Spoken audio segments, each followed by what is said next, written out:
जालना जिल्ह्यात दुष्काळी परिस्थिती अतिशय भयानक झाली आहे. जालना जिल्हा हा फळबागाचा जिल्हा म्हणून राज्यात ओळखला जातोय.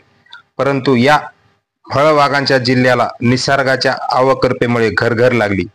या दुष्काळी परिस्थितीमुळे पाण्याअभावी फळबागा जळू लागल्यात. आज सोमवारी अंबड घनसावंगी या दोन्ही तालुक्यात आमदार राजेश टोपे व भाजपाचे सतीश घाटगे यांनी एकाच दिवशी मोसंबी बागाची पाहणी करताना दिसून आले. यामुळे नेमके कुणी कुणाचे अनुकरण केले याबाबत प्रश्नचिन्ह उमटत आहे. मराठवाड्यातील शेतकऱ्यांच्या फळबागा वाचवण्यासाठी शासनाने हेक्टरी 1,00,000 रुपये अनुदान मंजूर करावे, असं आमदार राजेश टोपे यांनी घनसावंगी तालुक्यातील बहिरगड, राजेगाव व मच्छिंद्रनाथ चिंचोली येथील दुष्काळामुळे पाण्याअभावी मोसंबीच्या बागा जळून दास असलेल्या मोसंबीच्या बागेची पाहणी केली आहे. तसेच शेतकऱ्यांनी पोटच्या मुलाप्रमाणे जपलेल्या मोसंबीच्या बागा डोळ्यादेखत पाण्याअभावी जळत असल्याने शेतकरी हतबल झालाय. मुलामुलींचे शिक्षण, लग्न व कुटुंबाचा आर्थिक स्रोत मोसंबी बागावर अवलंबून असल्याने शासनाने तात्काळ पंचनामे करून शेतकऱ्यांना मोसंबी बागा वाचवण्यासाठी हेक्टरी 1,00,000 रुपयाची आर्थिक मदत करावी, अशी मागणी आमदार राजेश टोपे यांनी शासनाकडे केली आहे. तर दुसरीकडे अंबड तालुक्यातील बारसवाडा येथील मोसंबी उत्पादक शेतकरी यांच्या पाण्याअभावी जळलेल्या फळबागाची पाहणी भाजपाचे नेते सतीश घाटगे यांनी केली. शेतकऱ्यांना दिलासा देत शासन दरबारी या फळबागांना योग्य अनुदान मिळवून देण्याची ग्वाही दिली व सरकार म्हणून आम्ही शेतकऱ्यांच्या पाठीशी आहोत, शेतकऱ्यांना दिलासा दिल्याशिवाय स्वस्त बसणार नाही, हे महायुतीचे सरकार शेतकऱ्यांसाठी आज अतिशय संवेदनशील आहे. यामुळे शेतकऱ्यांना न्याय मिळवून देऊ, अशी ग्वाही घाटगे यांनी उपस्थित शेतकऱ्यांना दिली आहे. यावेळी वाकडे यांच्या वाळलेल्या फळबागाची परिस्थिती दाखवताना अतिशय भावुक झाले. त्यांना अश्रू अनावर झाले. या फळबागा लहान मुलाबाळाप्रमाणे संगोपन केले आहेत, पण या फळबागावर जेसीबी चालवताना अक्षरशः त्यांना रडू कोसळले. दरम्यान अंबड घनसावंगी तालुक्यातील दोन्ही नेत्यांनी एकाच दिवशी मोसंबी फळबागाची पाहणी केली. यामुळे नेमके कुणी कुणाचे अनुकरण केले याबाबत प्रश्न चिन्ह उमटत आहे. तर मोसंबीची जवळजवळ जेवढे काही बागा आहेत, पाऊस नसल्या कारणाने सगळ्या बागांची ही परिस्थिती झालेली आहे. माझी शासनाला एवढीच विनंती राहणार आहे की ज्या बागा जळाल्या त्यांना ताबडतोबीनं नुकसान भरपाई दिली पाहिजे, अनुदान दिलं पाहिजे.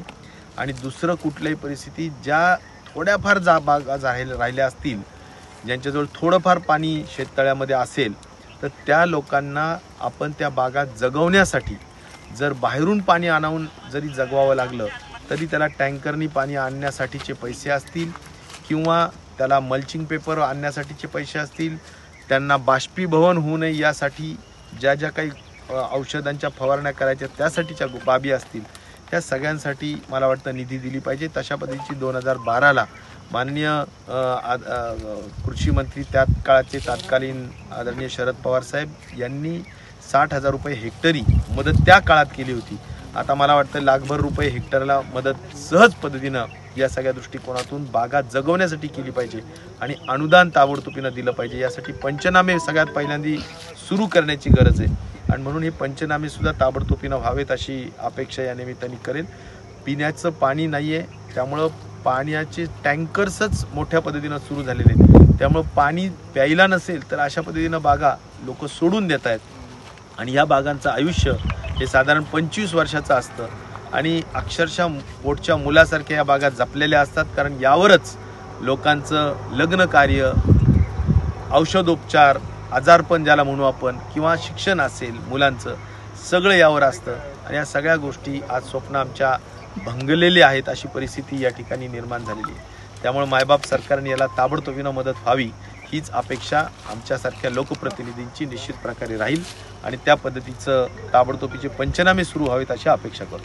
अंबड घनसावंगी तालुक्यात मोसंबीचं आगार आणि GI मानांकन मिळालेला हा जिल्हा आहे.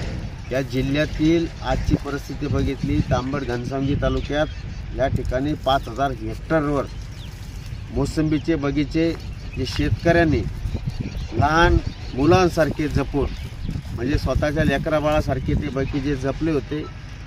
5, 10, 15 वर्षाचे बगीचे त्या ठिकाणी अक्षरशः उपटून फेकून द्यावं लागतात की ते भयंकर अशी पाण्याची या ठिकाणी टंचाई, पिण्याचे पाण्याचे प्रश्न आहेत आणि सरकार या बाबतीत संवेदनशील आहेत. आम्ही सरकारकडं या बाबतीत निश्चित दाद मागतोय. आता सध्या आचारसंहिता असल्यामुळे आम्ही पण 4 जून नंतर आम्ही सरकारला या संदर्भात काहीतरी शेतकऱ्यांना मदत केली पाहिजे या भावनेतून काम करण्यासाठी आम्ही आंदोलन उभा करतोय आणि सरकार शेतकऱ्यांच्या मदतीला धावून येईल याची आम्हाला आशा आहे. येणाऱ्या पुढच्या काळात हे जे बगीचे या ठिकाणी मोडले गेले यांना परत प्रोत्साहन देऊन कशा पद्धतीने बगीचे उभे केले पाहिजे या संदर्भातही आम्ही त्या ठिकाणी पाठपुरावा करू. निश्चितच या माझ्या शेतकऱ्याला हे सरकार वाऱ्यावर सोडणार नाही इथपर्यंत आम्हाला खात्री आहे. सरकार पाठीशी उभे राहील आणि शेतकरी कोलमडलेला शेतकरी आम्ही त्या ठिकाणी जे काही सरकार दरबारी आम्हाला पाठपुरावा करायचा आहे, दबाव टाकायचा आहे, आंदोलन करायचे आम्ही सर्व करू, पण आमच्या शेतकऱ्याला आम्ही त्या ठिकाणी वाऱ्यावर सोडणार नाही.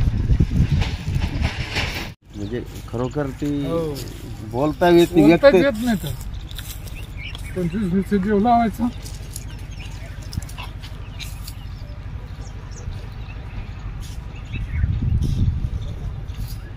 शेतकऱ्यांना शब्दच निघा ना. काहीतरी करायला परिस्थिती दाखवा लागेल. बोलते काय बोलायचं. बोल.